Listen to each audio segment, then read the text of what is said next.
సాగుకు దక్షిణ భారతదేశం ప్రసిద్ధి. కాఫీ తోటల విస్తీర్ణంలో కర్ణాటక అగ్రస్థానంలో ఉండగా కేరళ, తమిళనాడు రాష్ట్రాలు 2-3 స్థానాల్లో ఉన్నాయి. దేశవ్యాప్తంగా లభించే కాఫీ ఉత్పత్తిలో 60% కర్ణాటక నుంచే వస్తుండటం విశేషం. ఆంధ్రప్రదేశ్లోని విశాఖ ఏజెన్సీలో గత 5 దశాబ్దాలుగా కాఫీ తోటలు సాగుతున్నాయి. ఇక్కడ పండే కాఫీ గింజల్లో నాణ్యత, సువాసన అధికంగా ఉండటంతో దేశీయంగా మంచి గుర్తింపు వచ్చింది. అయితే ఇక్కడి రైతులు సరైన దిగుబడులు మాత్రం తీయలేకపోతున్నారు. సరైన సమయంలో సరైన యాజమాన్య పద్ధతులు చేపడితే అధిక దిగుబడిని పొందవచ్చని తెలియజేస్తున్నారు కాఫీ పొడి రేంజ్ ఆఫీసర్ శ్రీరమణ.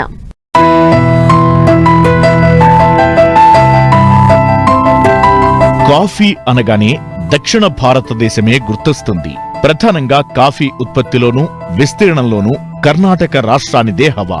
ఆంధ్రప్రదేశ్లో కాఫీ సాగుకు అనుకూల వాతావరణ పరిస్థితులు ఉన్నటువంటి విశాఖపట్నం, తూర్పుగోదావరి, విజయనగరం జిల్లాల్లోని మన్యం ప్రాంతాలకు పరిమితమైంది. ముఖ్యంగా విశాఖ ఏజెన్సీ ప్రాంతంలో గత 5 దశాబ్దాలుగా కాఫీ సాగులో ఉన్న గిరిజనులకు సాగుపై సరైన అవగాహన, తగిన ప్రోత్సాహం లేకపోవడంతో దీని ఉనికి నామమాత్రంగానే ఉంది. సాధారణంగా కాఫీ తోటల పెరుగుదలకు ప్రత్యేక పరిస్థితులు ఉండాలి. సముద్ర మట్టం కంటే 1000 నుంచి 2000 అడుగుల ఎత్తైన కొండవాలు ప్రదేశాలు దీనికి అనుకూలం. సకాలంలో వర్షాలు, 25 నుంచి 30 డిగ్రీలకు మించని ఉష్ణోగ్రత ఉన్న ప్రదేశాల్లో కాఫీ పెరుగుదల ఆశాజనకంగా ఉంటుంది. కాఫీ చెట్లకు నీడ వాతావరణం తప్పనిసరిగా ఉండాలి. కర్ణాటక, కేరళ రాష్ట్రాల్లోని పశ్చిమ కనుమ పర్వత ప్రాంతాలు ఇందుకు అనుకూలమైనవి కావడంతో సహజంగానే అక్కడ కాఫీ తోటలు విస్తరించాయి. ఇదే విధంగా విశాఖపట్నం జిల్లాలోని తూర్పు కనుమల్లో అరకు, పాడేరు ఏజెన్సీ ప్రాంతాలు కాఫీ సాగుకు అనుకూలంగా ఉండటంతో 1960వ దశకం నుంచి గిరిజనులు కాఫీని సాగు చేస్తున్నారు. కానీ ఇటీవలి కాలంలో ఇక్కడ పండే కాఫీకి వాణిజ్య విలువ పెరగడంతో రైతులు సాగు పట్ల అధిక ఆసక్తి చూపుతున్నారు. కాఫీ సాగు, మార్కెటింగ్లో ఐటీడీఏ క్రియాశీలక పాత్ర పోషిస్తోంది. నీడ వాతావరణం ఉండాలి కనుక సిల్వర్ ఓక్ చెట్ల మధ్యలో కాఫీ విస్తీర్ణం అధికంగా ఉంది. ఎకరానికి 1000 నుంచి 1300 కాఫీ మొక్కలు వచ్చేటట్లు నాటి సిల్వర్ ఓక్ చెట్లకు మిరియం పాకించడం ద్వారా అదనపు ఆదాయం పొందుతున్నారు. ముఖ్యంగా చింతపల్లి ప్రాంతంలో అరాబికా, రొబస్లా రకాలను సాగు చేస్తూ ఉంటారు. నాటిన 5వ సంవత్సరం నుంచి రైతుకు దిగుబడి లభిస్తుంది. అయితే ప్రస్తుతం 2వ నారుమడి దశ. ఈ దశలో మొక్కలను జాగ్రత్తగా చూసుకుని జులై నెలల్లో నాటుకోవాలి. డిసెంబర్ నుంచి ఫిబ్రవరి మధ్యకాలంలో కాఫీ గింజల దిగుబడి ప్రారంభమవుతుంది. అధిక దిగుబడిని పొందాలంటే సరైన సమయంలో సరైన యాజమాన్యం చేపట్టాలని రైతులకు తెలియజేస్తున్నారు విశాఖ జిల్లా చింతపల్లి కాఫీ పొడి రేంజ్ ఆఫీసర్ శ్రీరమణ. కాఫీ 11 మండలాల్లో కూడా పెరుగుతుంది. ఇదేంటంటే అటవీ భూమి పరిరక్షించడానికి, అంటే అటవీ సంపద పోకుండా మన పోడు వ్యవసాయం గిరిజనులు ఇక్కడ ఎక్కువ చేస్తుంటారు. దాన్ని నివారించడానికి కాఫీని మొదటిసారిగా ఇక్కడ ప్రవేశపెట్టడం జరిగిందండి. అయితే ఇక్కడ ఏపీఎఫ్డిసి తోటలు ఉన్నాయి, గవర్నమెంట్, స్టేట్ గవర్నమెంట్ తాలూకు ఏపీఎఫ్డిసి కాఫీ ప్లాంటేషన్స్ ఉన్నాయి. కాఫీ బోర్డు కొంత భాగం ఉంది. మిగతా అయితే ఎక్కువ మంది గిరిజన రైతులు ఉంది. మొత్తం మనం 11 మండలాలు చూసుకుంటే 150,000 కాఫీ ఎకరాల్లో సాగవుతూ ఉంది. కానీ సరైన సమయంలో సరైన యాజమాన్య పద్ధతులు పాటించకపోవడం వల్ల కాఫీ దిగుబడి అనేది తగ్గిపోతుంది. కాఫీ అనేది ఒక వాణిజ్యపరమైన పంట కాబట్టి దిగుబడి సైజు మనకి ఎక్కువ రావాలి, ఎక్కువ పరిమాణం, క్వాంటిటీ రావాలి, అలాగే క్వాలిటీ కూడా రావాలి.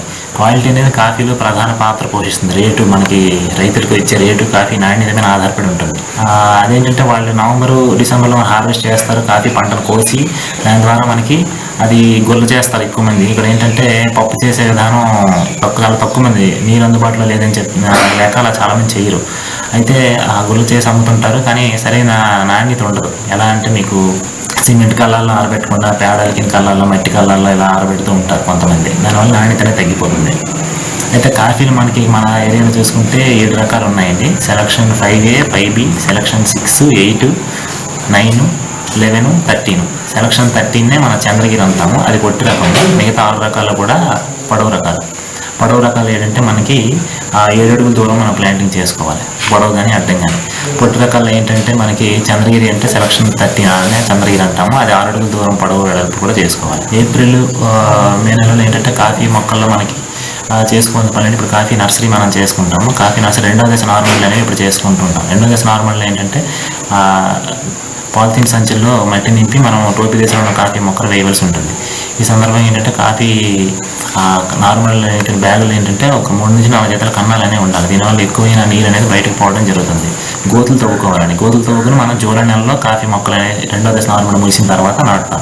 అయితే గోతులు తవ్వేటప్పుడు ఏంటంటే మనకి 4 గొయ్యి పొడవు వెడల్పు లోతు కూడా తవ్వి ఆ గొయ్యిని మనం మళ్ళీ కప్పేటప్పుడు కొంచెం గత్తం అందులో వేసుకోవాలి. గత్తంతో పాటు తిరిగి కప్పాలి. తిరిగి కప్పేసి మళ్ళీ మార్కింగ్ పెట్టుకోవాలి. పెట్టుకున్న తర్వాత 5వ జత ఆకులు వచ్చిన తర్వాత ఆ నర్సరీ మొక్కలు 2వ దశ నార్మల్ మొక్కలు తీసుకొచ్చి గోతుల్లో వేసుకోవాలి మార్కింగ్ చేసి పెట్టిన దగ్గర.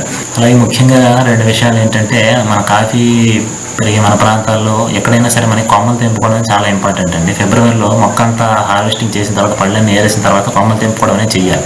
కొమ్మలు తెంపుకోవడం చేసినప్పుడు ఎండు కొమ్మలు గొడ్డు కొమ్మలు తీయాలి, సెంటరింగ్ చేయాలి, గురపడి ఎక్కలు తీయాలి, కొరడా కొమ్మలు తీయాలి. ఇవన్నీ కూడా నేను చెప్తూ ఉంటాను. కానీ ఫిబ్రవరి నెలలో ఆ పని చేస్తేనే మనకి పూత అనేది బాగా వస్తుంది. అలాగే పనికిరాని కొమ్మలు తీసేయడం వల్ల సైడ్కి పక్క కొమ్మలు పెరిగి సరిగైన దిగుబడి రావడానికి అవకాశం ఉంటుంది. నీడ తక్కువ గల ప్రాంతాలలోని తోటల్లో కాండం తొలుచు పురుగు ఉధృతి అధికంగా ఉంటుంది. ఈ పురుగు ప్రధాన కాండం దళసరి కొమ్మలను తొలచి లోపలికి పోయి పోషక పదార్థాల సరఫరాకు అంతరాయం కలగజేస్తుంది. అందువల్ల 7 నుంచి 8 సంవత్సరాల లేత మొక్కలు చనిపోతాయి. కాబట్టి సకాలంలో అంటే ఏప్రిల్, మే, అక్టోబర్, నవంబర్ నెలల్లో ముందస్తుగా ఈ పురుగు నివారణకు చర్యలు చేపట్టాలి. అలాగే ముఖ్యంగా మనకి ఇప్పుడు కాండం తొలుచు పురుగు అనేది ఎక్కువగా వస్తుంది. కాండం తొలుచు పురుగు వస్తుంటే ఏమవుతుందంటే మనకి క్రమేపీ కూడా మొక్క బెరడు చుట్టూ కూడా అడ్డంగా గాడులు వచ్చేసి లోపలంతా కూడా మొత్తం కాండానంతా కూడా కాండం తొలుచు పురుగు తినేసి నాశనం చేస్తుంది. అది ఇప్పుడు ఏప్రిల్, మే నెలల్లోన, అక్టోబర్, నవంబర్ నెలలోనే దాన్ని నివారించడం మన చర్యలు చేపట్టాలి. అప్పుడు ఏంటంటే ఏప్రిల్, మే నెలలో ఏం చేస్తామంటే మనకి ఎక్కడైతే మన కాఫీ తోటలో ఎండ తగిలే మొక్కలు ఉన్నాయో, ఎండ ఎక్కువ తగిలితే అక్కడే కాండం తొలుచు పురుగు వస్తుంది. ఎండ ఎక్కువ తగిలే మొక్కల దగ్గర మనం ఏంటంటే గోను సంచితో కానీ కొబ్బరి పీచుతో కానీ అది కాండాన్ని రుద్దేసుకొని దాని మీద గుల్ల సున్నం పూత అనేది వేసుకోవాలి. దీనివల్ల కాండం తొలుచు పురుగు దగ్గరికి వచ్చి రావడానికి అవకాశం లేకుండా ఉంటుంది. ఆ విధంగా మనం నివారించవచ్చు. అలాగే పూర్తిగా ఆ పురుగు ఆశించిన మొక్కలు కొన్ని ఉంటాయంటే ఆకులు రాలిపోయి అంటే పసుపుగా అయిపోయి మొక్క మొత్తం ఎండిపోయినట్టుగా ఉంటాం. అలాంటి వాటిని మాత్రం పూర్తిగా తీసేసి తోటకు దూరంగా తీసుకెళ్లి కాల్ చేయాలి. ఆ తర్వాత ఏంటంటే మన క్వాలిటీ, నాణ్యత అనేది చాలా ఇంపార్టెంట్ కాఫీలో. మన రైతులు ఏంటంటే చాలా మంది కాఫీ బోర్డు నుంచి కమ్యూనిటీ పల్పర్లు ఉన్నాయి, కొంతమంది వాడుతున్నారు. అంటే ఇండివిజువల్గా బేబీ పల్పర్లు కూడా 50% సబ్సిడీతో కాఫీ బోర్డు నుంచి ITDA 40%తో మనం ఇస్తున్నాము. అది బేబీ పల్పర్లకు వస్తే చాలా తక్కువ మంది వాడుతున్నారు. ఎందుకంటే నీటి సదుపాయం లేక చాలా తక్కువ మంది కాఫీ రైతులు వాడుతున్నారు.